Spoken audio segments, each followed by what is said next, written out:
Sunday saw the sun set on a Saudi tradition set in the Stone Ages, a ban on women driving. It's been called draconian, sexist and archaic, adjectives that gain even more weight given the year that we're in, 2018. But now, at long last, it is to be no more.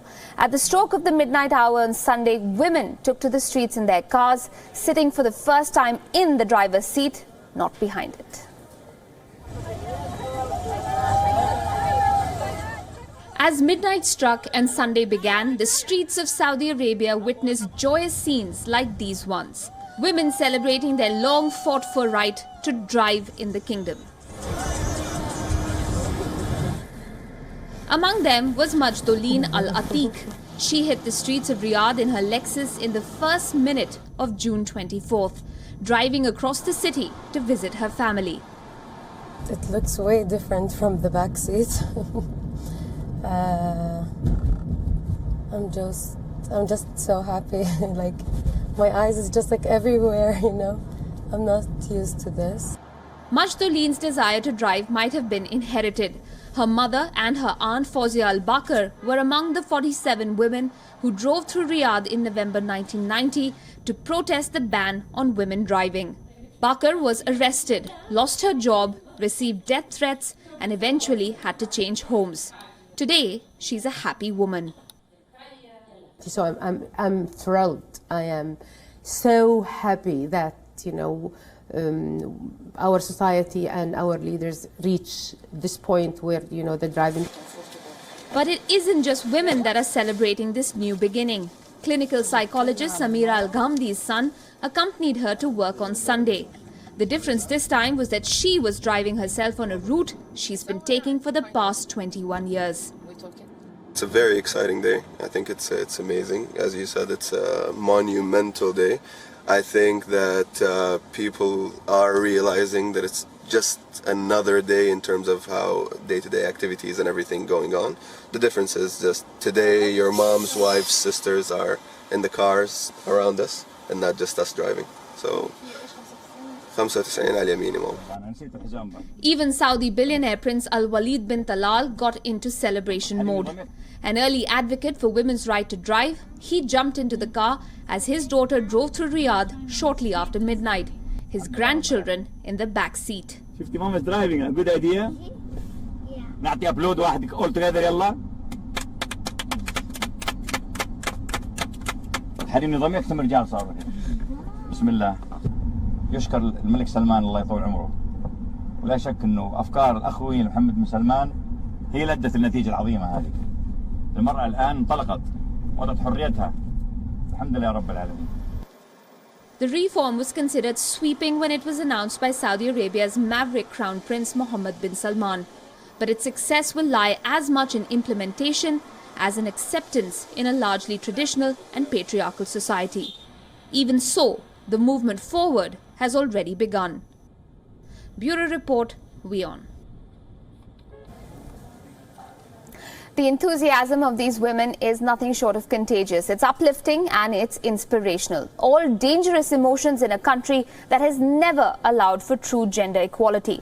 The lifting of the ban is undeniably a huge step forward. But it's 2018 and there are still many things Saudi women cannot do. Things you and I take for granted every single day. For instance, when it comes to making a decision of getting married, they can't do that. They have to take their permission from male counterparts. And of course, there are many other decisions in there that they will need male sanction for. For instance, retaining a child's custody. That isn't an option when it comes to divorce. In fact, divorce itself is something that requires the guardianship or a male guardian's nod if it is to go through. Now, take a look at some of those other ones. Get a passport, travel, or even open a bank account. That once again is something that one is always considered as a very natural course of an adult's life, but in Saudi Arabia it's very different when it comes to women. Also, interaction with men other than family members in the public is an absolute taboo. It is frowned upon. It is not tolerated. Also, eating at restaurants that don't have a family section. In fact, some women have to use a separate entrance altogether if they are to make their way into a restaurant. So that gives you a general idea of how bad things can be for Saudi women, and this continues to be the case in 2018. So despite that ban on driving being lifted, there are many other things that Saudi women will continue to fight for, things that their counterparts in other parts of the world do not have to worry about. So for many, the announcement of the ban being lifted was in itself a watershed moment, an oasis in a parched desert, if you will. But the concerns followed, whispers of too much too soon, and whether the conservative petrostate, dominated by men in every walk of life, was ready to see women at the wheel. The worries aren't unfounded. Now, last week threw up an example. A circus performance was to blame. It triggered controversy and resulted in the sacking of a senior government official. Strange in most countries, but not in the kingdom. The news was broken by the Saudi press agency in a terse tweet, citing a royal decree that read, quote, Ahmed Al Khatib, chairman of the Saudi General Entertainment Authority, has been removed from his position, end quote. Now, Khatib was no lowly functionary. As the chairman of the government agency that oversees all entertainment events in the country, his appointment would have required sanction from the very top. Perhaps why his sacking went viral to start with. No official reason was provided for his removal, but a pro-government website attributed it to a Russian circus performance in Riyadh. It featured women wearing what were described as quote-unquote indecent clothes.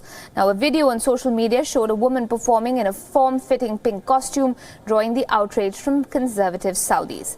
The incident is only one of many that make up a growing conservative backlash against Prince Salman's modernizing drive. 2 months ago, authorities shut down a female fitness center in Riyadh after a promotional video showed a woman in form-fitting gym clothes. That same month, authorities apologized for a promotional video showing scantily clad female wrestlers.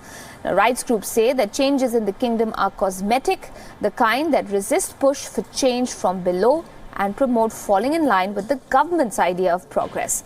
The much talked of MBS-style reforms, therefore, may be rather limited in scope. After all, the last thing the young Crown Prince Salman will want coming from his push for modernity is an insubordinate people, a people who may use the rights he grants them to question his control over the country itself.